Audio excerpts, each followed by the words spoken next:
चलिए रुक करते हैं दाल की मंडी की तरफ, क्योंकि दुनिया की दाल मंडी में फिलहाल सुस्ती का माहौल है। मसूर की कीमतों में बड़ी तेजी फिलहाल नजर नहीं आ रही, क्योंकि बाजार को 3 बड़े फैक्टर्स का सपोर्ट मिल रहा है। कनाडा में शानदार फसल की उम्मीद, भारत में पर्याप्त स्टॉक और ऑस्ट्रेलिया में लगातार मजबूत सप्लाई। यही वजह है कि विदेशी बाजार में कीमतें फिलहाल बैलेंस्ड बनी हुई हैं।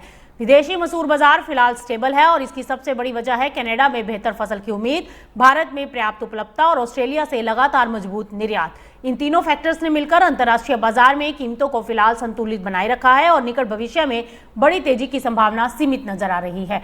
कनाडा के प्रमुख मसूर उत्पादक प्रांत सस्केचुआन में मौसम फिलहाल फसल के अनुकूल है और अच्छी बारिश और सामान्य तापमान के चलते पैदावार भी बेहतर होने की उम्मीद है। यदि मौसम इसी तरह साथ देता रहा तो 2026-27 सीजन में कनाडा के पास निर्यात के लिए बड़ी मात्रा में मसूर उपलब्ध हो जाएगी, जिससे विदेशी बाजारों में सप्लाई और मजबूत होगी। और वहीं भारत, जो दुनिया के सबसे बड़े मसूर आयातकों में शामिल है, फिलहाल घरेलू उत्पादन और पहले से हुए आयात की वजह से पर्याप्त स्टॉक के साथ सहज स्थिति में है। यही कारण है कि प्रोसेसर फिलहाल केवल जरूरत के हिसाब से खरीदारी कर रहे हैं और बड़े फॉरवर्ड कॉन्ट्रैक्ट करने से बच रहे हैं और उनकी नजर अब कनाडा की नई फसल पर है। और उधर ऑस्ट्रेलिया के पास भी पिछले सीजन का बड़ा कैरी ओवर स्टॉक मौजूद है। इससे एक्सपोर्टर्स के बीच कंपटीशन बढ़ गई है और आयातक देशों की मोल भाव करने की क्षमता भी मजबूत हुई है।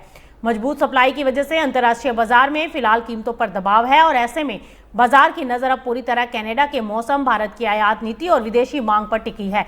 यदि इनमें कोई भी बड़ा बदलाव नहीं आता तो फिलहाल मसूर की विदेशी कीमतों में बड़ी तेजी की संभावनाएं सीमित दिखाई दे रही हैं।